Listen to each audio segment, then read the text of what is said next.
नमस्कार मित्रांनो, मन धागा धागा जोडते नवा या मालिकेच्या आजच्या भागामध्ये सार्थक हा घरी येतो आणि जेवण झाल्यानंतर तो सुखदाला वॉकरशिवाय चालण्याचं शिकवतो आणि तिला हाताला धरून रूममध्ये घेऊन येतो। तेव्हा बेडवर बसल्यानंतर सार्थकच्या कोटला जो डाग लागलेला असतो तर सुखदा तो पाहून विचारते की अरे सार्थक, हा डाग कसला आहे? तेव्हा सार्थक म्हणतो की काही नाही, पनीरचा लागला होता। तेव्हा सुखदा म्हणते की पनीर? अरे आज तर भेंडी केली होती आणि वरण होते। तेव्हा सार्थक म्हणतो की ऍक्च्युली तिकडून येताना उशीर झाला होता आणि बाबांना भूक लागली होती, मग आम्ही एका धाब्याला थांबलो आणि जेवलो।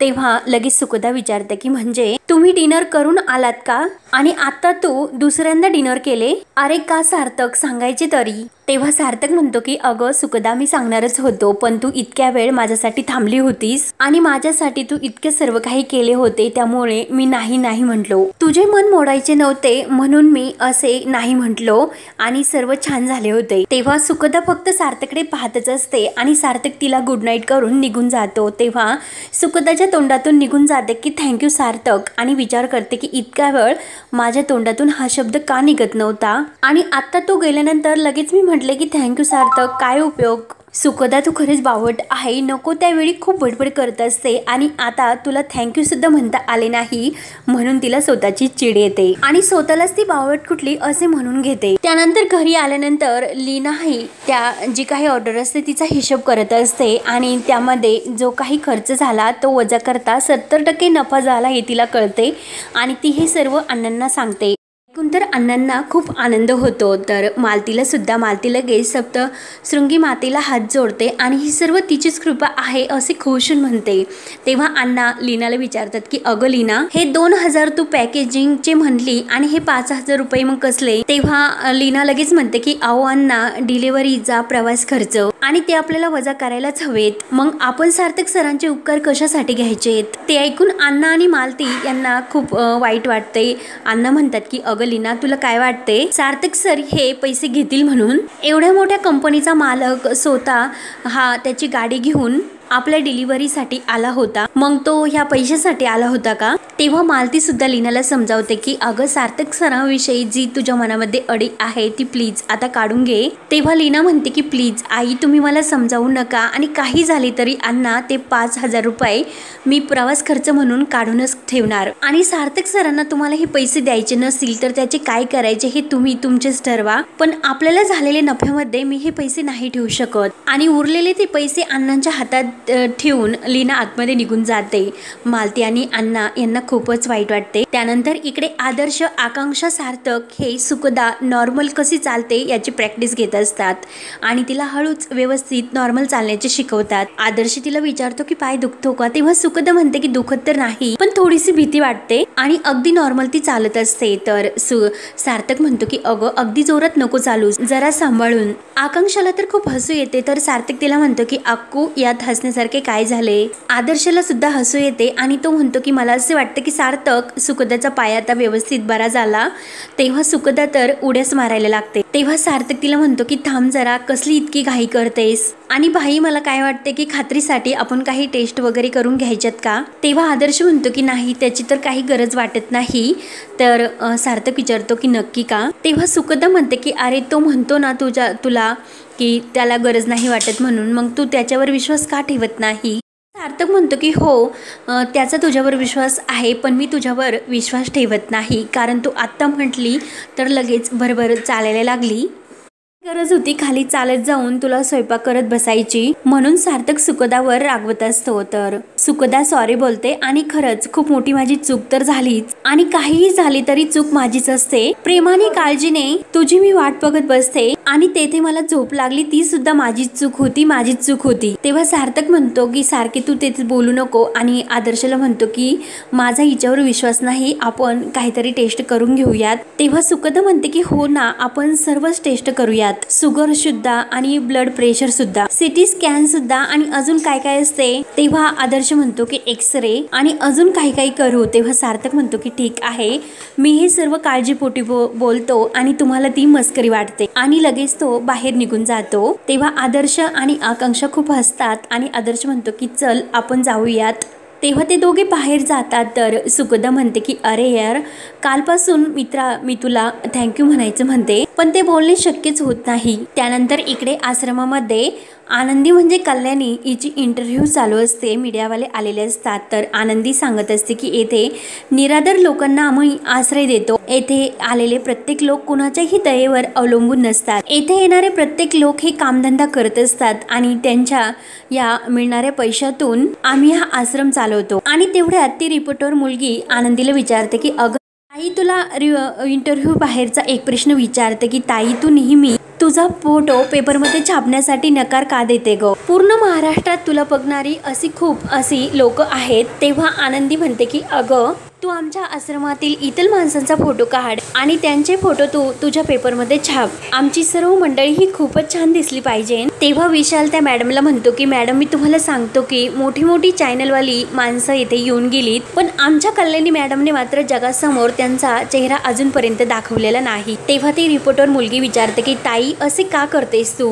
त्यामागे काहीतरी कारण असेल, परंतु आनंदी म्हणजे कल्याणी ते काही कारण सांगायला तयार नसते. आणि तिचा तो प्रश्न टाळण्यासाठी ती रेवतीला म्हणते की अगं रेवती, तू यांना आपला आश्रम दाखव आणि जेवल्याशिवाय तू यांना मात्र जाऊन देऊ नकोस. तेव्हा ते रिपोर्टर मुलगी तिला पुन्हा एक प्रश्न विचारते की ताई, तुझ्या आज या प्रयत्नामुळे आज हा मानवता आश्रम इतका नावारूप आला, मग तुला याची प्रेरणा कुठून मिळते? तुझ्या आई वडिलांकडून की तुझ्या या कुटुंबाकडून? तेव्हा आनंदी मात्र काही उत्तर देत नाही आणि ती गोंधळून जाते, कारण तिला आई अण्णांची आठवण होते. तेव्हा रेवती लगेच म्हणते की मॅडम, तुम्ही चला, जेवण झाल्यानंतर पूर्ण आश्रम दाखवते, तोपर्यंत चला तुम्ही माझ्यासोबत. आणि त्या दोघी निघून जातात. तर आनंदी म्हणजे कल्याणी ही विशालला म्हणते की गाडीचे काम तू व्यवस्थित करून घे, काल मला धडकता राहिला. तेव्हा विशाल म्हणतो की ठीक आहे, आजच्या आज मी सर्व गाडीचे काम करून घेतो आणि विशाल सुद्धा निघून जातो. तेव्हा आनंदी आपल्या मोबाईलमधील सार्थक आणि तिच्या लग्नाचा फोटो पाहते आणि हे सर्व सार्थक सर तुमची प्रेरणा आहे, हे मी कधीही विसरू शकत नाही असे ती म्हणत तिला सार्थकची आठवण होते. आणि मी कधीही तुमच्यापर्यंत पोहोचू शकत नाही, कारण मी तुमच्यासमोर काय येत नाही, कारण तुम्ही जर मला पाहिले तर तुम्ही मला परत घेऊन जातान आणि मला तुमच्या कुणाच्याच आयुष्यात यायचे नाही, कारण मी जर आले तर मला खरंच खूप त्रास होतो आणि तुम्हाला तो त्रास मला द्यायचा नाही, म्हणून मी नाही येऊ शकत. त्यानंतर इकडे सुखदा रूममध्ये असते आणि नेमकं माझ्यासोबत हे काय होते की मध्येच शब्द तोंडातून निघतात आणि मध्येच बंद होतात. हे काय नेमकं होत असेल? कधी तर उगाच हसू येते. नेमकं आता हे मला कुणाची तरी शेअर्स करावे लागेल, म्हणून तिला कल्याणीची म्हणजे आनंदीची आठवण होते, म्हणून ती लगेच आनंदीच्या मोबाईलवर कॉल करते. तेव्हा आनंदी लगेच म्हणते की बोला, आज आठवण आली का तुला माझी सुखदा? इतके दिवस झाले तुला जाऊन, एक फोन सुद्धा नाही, मेसेज नाही. तेव्हा सुखदा म्हणते की अगं असे काही नाही. तर आनंदी म्हणते की उगाच काही असे बोलू नको, मला खरंच तुझा खूप राग आलेला आहे, त्यामुळे मी तुझ्याशी बोलायचेच नाही असे ठरवले. तर सुखदा म्हणते की बापरे, भरपूर राग आलेला दिसतो. तेव्हा आनंदी म्हणते की हो, 4 दिवस नाही झाले तुला नाशिकला जाऊन, तू तर नाशिकचीच झाली, त्यामुळे राग तर येणारच. तेव्हा सुखदा म्हणते की मी नाशिकची झाली नाही, पण नाशिक मला खूपच आवडले. खरंच इतके गोड शहर तर आहेच, पण येथील माणसं सुद्धा खूप गोड आहेत. तायडे, तुला काय सांगू? तेव्हा कल्याणी म्हणते की अगं सुखदा, असे अजिबात नाही, आणि मध्येच बोलायची बंद होते. तर सुखदा म्हणते की अगं तू असे का म्हणतेस? तेव्हा आनंदी म्हणते की अगं, कारण तू तिकडे गेल्यानंतर मला तर खूपच विसरली, म्हणून तुला हे सर्व बोलते. तर सुखदा म्हणते अगं तुला कसे विसरेल मी, तू तर म्हणजे. तेव्हा कल्याणी म्हणते की अगं बाद झाले, तू आता हे फिल्मी डायलॉग मारून आणि माझे तोंड बंद करशील हो ना? तेव्हा सुखदा म्हणते की अगं तसे नाही. तेव्हा आनंदी म्हणते की अगं तू तिकडे कायमची राहणार का? तर सुखदा म्हणते की नाही ग, काय करू, माझा इथून पायच निघत नाही. आनंदी विचारते की म्हणजे तुझा तो कायम नेहमी दिसणारा पांढऱ्या घोड्यावर राजकुमार भेटला की काय तिथे? तेव्हा सुखदा म्हणते की अगं तसे काही नाही, आम्ही फक्त चांगले फ्रेंड्स आहोत. तेव्हा लगेच आनंदी म्हणते की अगं मला सांग, तो काय करतो, कुठे राहतो, मग तुला त्याच्या नजरेमध्ये काही प्रेम वगैरे दिसते का? तेव्हा सुखदा म्हणते की ताई साहेब रिलॅक्स, जरा रिलॅक्स, अजून तसे काही नाही. ऍक्च्युली मला माझ्या स्पेलिंगची क्लॅरिटी नाही, एक्झॅक्टली नेमकं काय वाटते ते. मुलगा खूपच छान आहे, खूपच छान, पण जरा खडूस आहे. तेव्हा आनंदीला लगेच सार्थकची आठवण होते. जेव्हा एकदा ठसका लागलेला असतो आणि सार्थक हसत असतो, तेव्हा आनंदी त्याला पाणी पिण्यासाठी देते आणि ती शांतच होते. तेव्हा सुखदा विचारते की अगं तायडे, तू कुठे हरवलीस? तेव्हा आनंदी म्हणते की हो आहे ना, आणि जशी तुझी इच्छा असेल तसेच घडेल. तुझा राजकुमार तुला लवकरात लवकर मिळेल। तेव्हा सुखदा खुश होते तर आनंदी म्हणते की अगं आता मी फोन ठेवते कारण भरपूर काम आहे। तेव्हा सुखदा म्हणते की हो सॉरी तू बिझी असशील, नंतर बोलूयात, thank you so much, I love you, आणि बाय करून फोन ठेवते। त्यानंतर इकडे वैतागून शलाका वृंदाच्या रूम मध्ये येते आणि मला कळतच नाही या सार्थकचं नेमकं काय चालले ते। वृंदा विचारते की अगं आता काय झाले, नेमकं काय झाले? तर शलाका म्हणते की आई तुला खरंच दिसत नाही का, आणि एकतर होण्यासारखे काय राहिले? त्या सार्थकला सुखदाची इतकी काळजी का वाटते?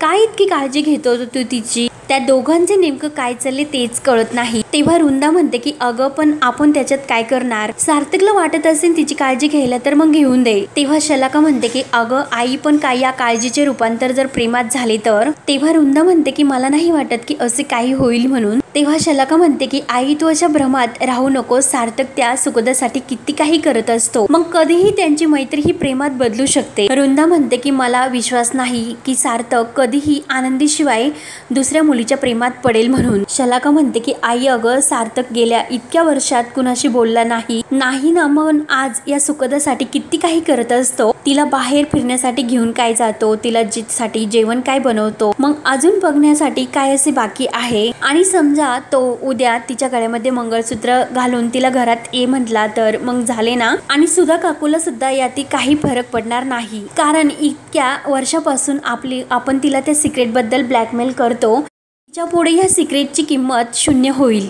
आणि लवकरच आपण या घरातून कायमचे बाहेर होऊ। आणि वृंदाला लगेच ते स्वप्न दिसते की सुधाने वृंदा आणि शलाकाला बाहेर काढलेले असते, तर वृंदा जोरजोरात ओरडत असते की सुधा नको, थांब सुधा। तेव्हा शलाका म्हणते की अगं आई काय काय होते तुला नेमकं? तेव्हा वृंदा म्हणते की अगं स्वप्नात मला असे दिसले की सुधा आपल्याला हाताला धरून बाहेर काढते। शलाका म्हणते की आई हे स्वप्न कधीही खरी होऊ शकते, मला तर असे वाटते की ती ह्या सुखदापेक्षा ती आनंदीच बरी होती। तेव्हा वृंदा म्हणते की शलाका आता आपल्याला काहीतरी करावेच लागेल। त्यानंतर इकडे सार्थक रूम मध्ये तयार होत असतो आणि गुपचूप सुखदा मागून येते आणि त्याला जोरात भोवसे करते, तर सार्थक खूप घाबरतो आणि दोघे एका सोबत बेडवर पडतात। तेवढ्याच आकांक्षा येते आणि डोळे झाकत म्हणते की मी काही नाही बघितले। तेव्हा सार्थक तिच्यावरच ओरडतो की अगं काही झालेच नाही आणि तू काही बघितले नाही असे का म्हणते, आणि ही सुखदाच पडली असे म्हणत असतो। तर अक्कू म्हणते की अरे शांत हो, इतके एक्सप्लेनेशन देण्याची काही गरज नाही आणि मला माहिती आहे की चूक नक्की ह्या सुखीचीच असणार। सार्थक म्हणतो की हो तिची चूक आहे।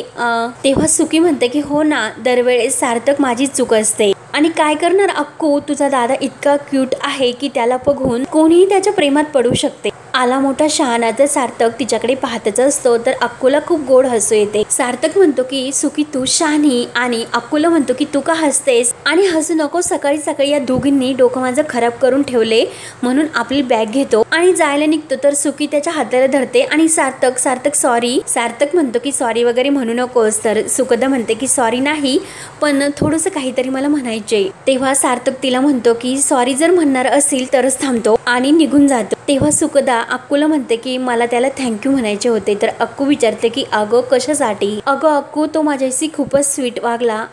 अक्कू म्हणते की मग तू एक काहीतरी काम कर की त्याच्यासाठी काहीतरी स्पेशल कर, त्याला स्पेशल पद्धतीने थँक्यू बोल। सुखदा विचारत पडते तर अक्कूच्या मोबाईलवर कॉल येतो म्हणून ती लगेच निघून जाते आणि सुखदा त्याला स्पेशल पद्धतीने सार्थकला थँक्यू कसं म्हणायचे याचा विचार करत असते। त्यानंतर इकडे मालती ही लीनाला सांगत असते आपण सानूला काही पैसे पाठवूया खर्चासाठी। तर लीना ती ऐकून खुश होते आणि तेवढ्यात मनोज धावतच येतो आणि अण्णा लीना आई मला वाचवा असे म्हणत असतो आणि आतमध्ये निघून जातो। तर एक माणूस येतो आणि तो अण्णांना म्हणतो की तुमचा मुलगा कुठे आहे, तो मूर्ख आहे का? एकतर मी त्याला वाचवले माझ्या बाईक समोर धडकताने आणि तोच लगेच माझ्यावर दगड मारून माझ्या बाईकचा त्याने हेडलाईट फोडला। तेव्हा लीना त्यांची माफी मागते आणि त्यांना कळत नाही, त्यांना सोडून द्या असे म्हणते। तेव्हा तो माणूस म्हणतो की नाही मी त्याला सोडू शकत नाही, तो कुठे आहे त्याला घेऊन या। अण्णा म्हणतात की अहो मी तुमची नुकसान भरपाई देतो। तेव्हा लीना आपल्या बॅग मधून काही पैसे काढून त्यांच्या हातात देते आणि त्यांना सोडून देऊन त्यांना माफ करा असे म्हणते। तेव्हा लीनाला खूप वाईट वाटते, ती अण्णा आणि मालतीला म्हणते की जरा कुठे आपल्या आयुष्यामध्ये चांगलं घडते असं वाटते तर लगेच कुठेतरी वाईट घडते, असे का होत असेल, आता आपण काय करायचे? म्हणून लीनाला खूप टेन्शन येते आणि अण्णा मालती यांना सुद्धा। त्यानंतर इकडे सार्थकला सरप्राईज देण्यासाठी सुकीने काहीतरी ऑर्डर केलेले असते। तर अक्कू विचारते की अगं हे काय आहे इतक्या मोठ्या बॉक्स मध्ये। सुकी म्हणते की अगं सार्थकसाठी स्पेशल असे गिफ्ट। सुकी म्हणते की ते मी तुला आता नाही सांगणार, नंतर सांगते, म्हणून त्या दोघी आतमध्ये जाते। तर वृंदा हे सर्व ऐकते आणि विचार करते की सार्थकची तुला आभार मानायचा तू प्लॅन करते, मी बघतेच तुझा प्लॅन कसा सक्सेस होतो म्हणून। त्यानंतर इकडे विशाल आनंदीला जेवणासाठी आग्रह करतो, कारण दुपार झाली, तुम्ही काम तर करतच असतात, सकाळी 8 वाजता तुम्ही चहा घेतला होता। आनंदी म्हणते की थोडा वेळ दे, काम संपतच आले। विशाल म्हणतो की आता मी आश्रमात जातो आणि सर्वांना सांगतो की जोपर्यंत मॅडम जेवत नाही तोपर्यंत कोणीही जेवायचे नाही। तेव्हा आनंदी त्याला थांबवते आणि माझ्यामुळे सर्वांना त्रास कशाला असे म्हणते। विशाल म्हणतो की तुम्ही त्यांच्यासाठी त्रास घेता त्याचे काय। तेव्हा विशाल म्हणतो की फक्त 2च मिनिट देणार आणि तो आनंदीकडे खूप खुश होऊन पाहत असतो। ती लगेच जेवायला जायला निघते। तर विशालला म्हणते की अरे मी सर्व जगाला उत्तर देऊ शकते परंतु तुला नाही, आणि ती पुढे निघून जाते। तर विशालला त्याचे खूप छान वाटते आणि हवा किती संपतो पुढील भागामध्ये। सुखदाही ते पॅन्डाला विचारत असते की अरे नेमकं काय होते, सार्थक सरांची माझी मैत्री तर नाही ना, नेमकं त्या मैत्रीच्या पलीकडे दुसरे काय होत असेल, आणि बोल ना पॅन्डा नेमकं हे काय आहे सर्व, आणि सारखे सारखे ती तेच विचारत असते। त्यानंतर आनंदी आणि सुखदा ह्या फोनवर बोलणं सुरू असतं। तेव्हा आनंदी सुखदाला विचारते की मला सांग की तुझ्या त्या राजकुमाराचे नाव काय आहे ते। तेव्हा सुखदा म्हणते की त्याचे नाव आहे की मिस्टर खडूस, आणि त्याच वेळी सार्थक तिथे येतो। सार्थक विचारतो की कोण आहे, तर सुखदा लगेच माझी मैत्रीण म्हणून सार्थककडे बोलण्यासाठी कॉल देते। तर सार्थक विचार करतो की नेमकं आता हिच्या मैत्रिणीशी मी नेमकं काय बोलू। तर आनंदी आणि सार्थक आता एकमेकांसोबत फोनवर बोलून एकमेकांना ओळखतील का, हे पाहण्यासाठी चॅनलला नक्की सबस्क्राईब करत राहा। धन्यवाद।